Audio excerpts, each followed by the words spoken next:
Tapi untuk digital banking sama crowdfunding kayaknya masih agak asing ya buat gue. Tapi gue jadi kepo nih. Boleh dong, kepo gimana nih? Tadi kan lo bilang ada 4 layanan jasa keuangan yang diregulasi oleh OJK. Betul. Yang pertama kan ada fintech lending. Kedua ada digital banking. Ketiga ada pay later. Terakhir ada crowdfunding kan. Nah, kira-kira dari keempatnya ini bedanya apa aja sih layanannya? Perbedaannya, oke kita jelasin sama-sama ya. Boleh. Yang pertama, contekan gue mana contekan gue? Mana? Oh, nih dia contekan gue. Kita bahas ya.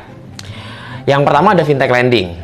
Fintech lending adalah layanan pinjam-meminjam berbasis elektronik antara pemberi pinjaman atau lender, individu maupun institusi dengan peminjam atau borrower, individu atau UMKM.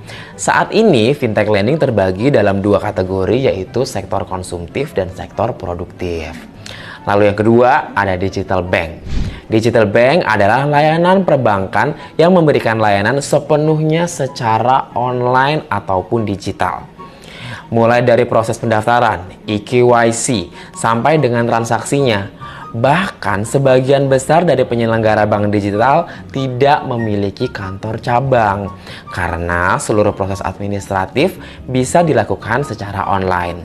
Yang ketiga ada pay later. Pay later adalah layanan pembiayaan pembelian barang atau layanan, berbeda dengan fintech lending yang memberikan pinjaman tunai.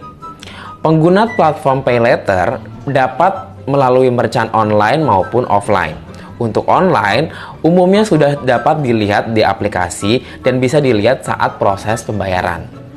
Sementara transaksi offline menggunakan kode QR yang bisa ditemui di gerai retail yang sudah bekerja sama dengan pay later tersebut. Nah, yang keempat ada crowdfunding. Crowdfunding adalah layanan urun dana, bertujuan untuk menghimpun dana dari masyarakat untuk tujuan tertentu.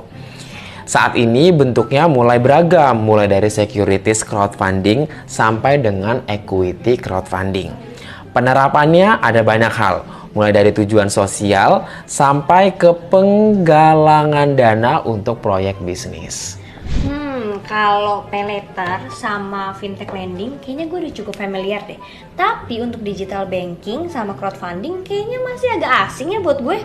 Nah, sebagai masyarakat yang cerdas, perlu banget nih kita untuk tahu perkembangan ini, khususnya perkembangan di industri keuangan, biar nggak ketinggalan zaman.